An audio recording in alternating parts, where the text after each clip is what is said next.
语文千万字，逐工要甲大家做伙来捌一字。古早一首台语歌叫做《金包银》，今仔日要甲大家小解这一字，咱做伙来看到，这就是银，五银银第五条。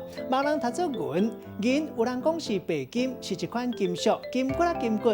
过去是一款的货币或者是货币材料，今嘛拢是用来做装饰品或者是生活用品。像古早有龙仔银、金银财宝，另外有白色金骨的物件或者是物品色水，咱嘛讲银，像讲水银。另外摆好兄弟啊，有人会烧银纸，带大家做伙来小解两个词。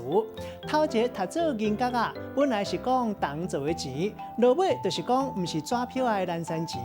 第二个词可能10个朋友有9个唔捌听过，这就是金银，也就是日。真侪朋友拢惯势讲日语阿鲁米，可能真侪人唔知影讲，伫日本时代进前，就有人讲金银。咱用一句话来举例，甲这两个词夹做伙。譬如讲阿明摕银角啊去买罐头，因为罐头讲啊拢是金银做的，加买几罐就冻壳壳，半甲袂得去。今仔日小解这一字银，嘛有人读做银，提供予大家参考。